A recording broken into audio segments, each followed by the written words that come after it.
Russian verbs of motions are really weird. Is it true?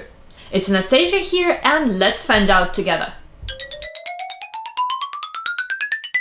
I'll begin from afar. When I was at school, I hated English articles, both definite and indefinite. I couldn't understand why should we distinguish certain objects or general ones. Who cares? Do I talk to a friend or their friend? That drove me crazy. But then I understood that different languages require to provide different amounts of information from a speaker. The languages are different, and that's the beauty of them. The same thing concerns Russian verbs of motions, the verbs that we use to describe the process of moving from point A to point B. Agree that we can move in space differently. Imagine that you want to go somewhere on foot. You can go to a shop, which means that you want to move in one direction. Or you go to college or university, which means that you go back and forth, you go occasionally. Or you can walk in a park, moving from one location to another. For Russians, these types of walking are different, and we express these ideas with different words. But is it so unique and unusual? I wouldn't say so, since in the English language we also use different words to identify type of moving in space. For example, we use the verb to go, or we can use the word to come. And the Russian verbs of motions also tell us how exactly do we move in space. To tell that we move in one direction, we use certain verbs that are called unidirectional. Who could think?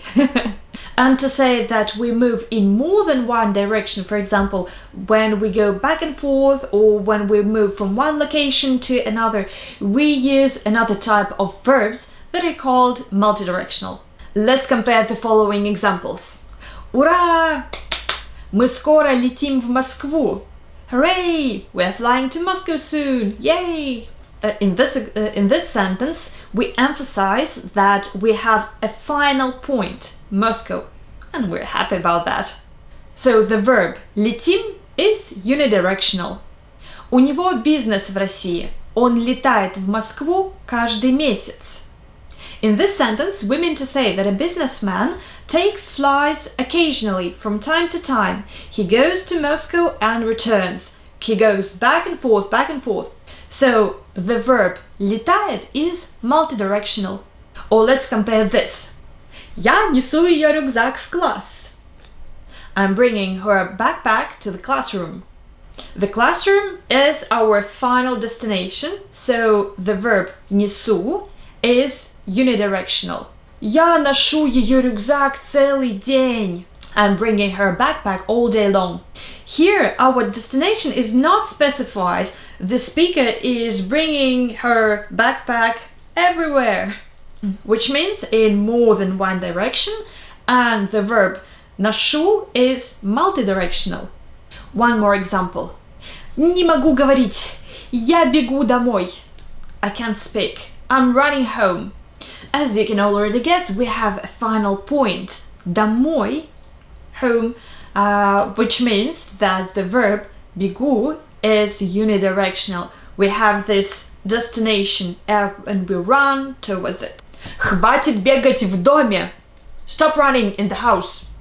Here the direction is not specified and someone is running from one point within the house.